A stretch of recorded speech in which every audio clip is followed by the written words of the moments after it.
तो जब परमेश्वर स्वयं आए हुए थे तो उसके विषय में कहते हैं कि गुरु गोविंद, क्योंकि सतगुरु पृथ्वी पर एक ही होता है। सतगुरु इसलिए कहा जाता है कि अन्य नकली गुरु बहुत होते हैं जो काल प्रेरित होते हैं,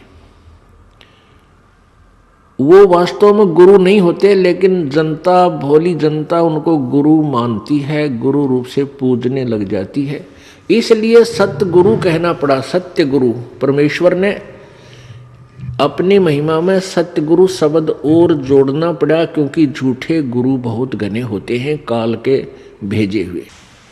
तो यहाँ उसी के बारे में परमेश्वर कह रहे हैं, गुरु बड़े गोविंद से मन में देख विचार, हरि सुमरे सो वार है, गुरु सुमरे हो पार। अब जैसे परमेश्वर कबीर जी आए हुए थे 600 वर्ष पहले, वो परमात्मा थे लेकिन सतगुरु रूप में विद्यमान थे। अब हम पहले जो हरि हरि राम राम भगवान भगवान करते फिरते थे, कोई लाभ नहीं हो रहा था। सभी देवी देवताओं को पूजते थे, मंदिर मस्जिदों पहाड़ों पर भी जाते थे, तीर्थों पर जाते थे, हमें कोई लाभ नहीं हुआ। और जिस समय हम उस परमात्मा सद्गुरु रूप में प्रकट प्रभु के पास जाते थे, जाते ही हमें लाभ हो जाता था। और फिर वो अपने ही प्राप्ति का यानी सतलोक स्थायी स्थान देने के लिए जो विधि बताते थे, उस साधना के करने से हम पार हुए। तो क्या बताते हैं, गुरु बड़े गोविंद से मन में देख विचार। अब सतगुरु यानी गुरु शब्द बहुत है, यदि नकली गुरु ना हो तो सतगुरु शब्द की भी आवश्यकता नहीं पड़े, यदि गुरु पूर्ण हो। चार खानी में भरमता और कभू न लगता पारे, सो फेरा सब मिट गया मेरे सतगुरु के उपकारे। ओए होए, कहते वो सारा बाईपास काट दिया परमात्मा सतगुरु ने, सारा बाईपास निकाल दिया। ना नरक में जाना, ना 84 लाख योनियां भोगना, ना यम के दूत सतावें। तो कितना सुख दिया प्रभु ने, गुरुदेव ने, यानी सतगुरु के उपदेश से जो उन्होंने मार्गदर्शन हमें दिया, नाम दिया, उससे हमें कितना लाभ हुआ। सब फेरा मिट गया वो सतगुरु के उपदेश। अब परमात्मा कहते हैं, 7 समुद्र की मसी करूं, लेखनी करूं बन राय, धरती का कागज करूं, गुरु गुण लिखो न जाए। ओए होए, लिख के दिखाओ गुरु जी का गुण।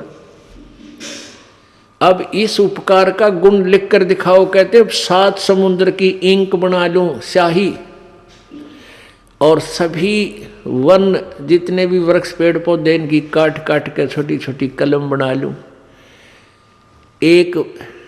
एक पेड़ में एक लाख कलम बन जा। और समुद्र की इंक देखो कितनी, और धरती जितना कागज हो। कहते ये भी छोटा पड़ जाए, सब समाप्त हो जाए, घिस जाए कलम सारी, गुरु गुण लिखो न जाए। मान लो गुरु जी भगवान परमात्मा।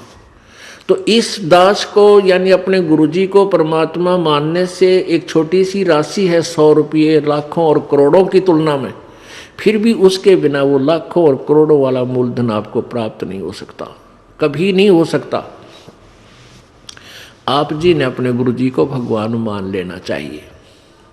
और भगवान मानने के बाद फिर हमारी कैसी प्रक्रिया उनके सामने होगी। सामने भगवान खड़े हो तो आप क्या झूठ बोल दोगे? आप क्या बीच जैसे कोई मर्यादा तोड़ के आया हुआ है, भाई शराब पी ली आदि था, बीड़ी पी गया, या कोई और आन उपासना कर ली, किसी भी कारण से नाम खंडित किया है, यानी भक्ति मार्ग से भ्रष्ट हुआ है, और फिर यहाँ आता है।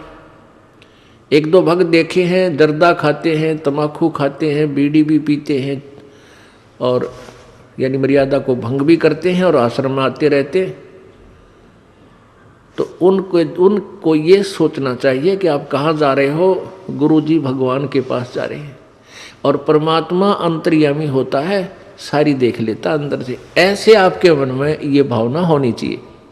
तो फिर आप जब गुरुजी को भगवान मान कर जाओगे तो आपके हृदय में ये भी होगा कि परमात्मा अंतर्यामी है और तेरे अंदर के दोष से परिचित है, इसलिए अपने दोष को उजागर कर दूं, बता दूं, उसका समाधान हो जाएगा, उसको दोबारा उपदेश दे दिया जाएगा।